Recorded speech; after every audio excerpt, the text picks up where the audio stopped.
Adding a citizenship question on the USS Census is a topic debated for months now that we'll soon have an answer to. KCAU-9's Jessica Watson spoke to one Siouxland community that says this potential change could have a big impact on their town. It's our top story tonight.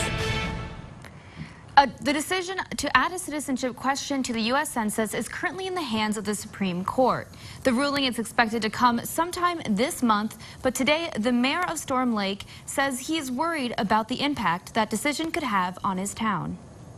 Storm Lake, Iowa is one of Iowa's most diverse communities. Some residents in the area say the U.S. Census adding a question about citizenship is not a good idea.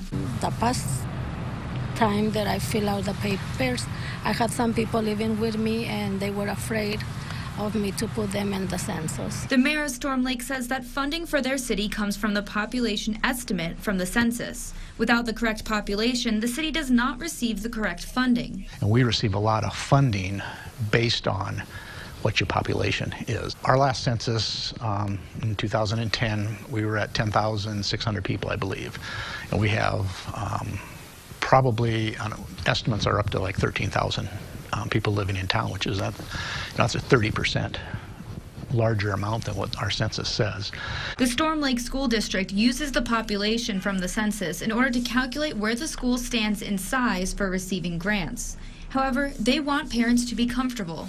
They may wonder why we are asking them questions as far as like, why else are we seeking information that we're seeking? So always making sure that our families know that when we bring them to the table, it's always to ensure that their child is doing the best they can do in school. Despite the best intentions, for an immigrant like Araceli Telio, she knows it's a concern. People is going to be afraid to be filling those papers and answer all the questions.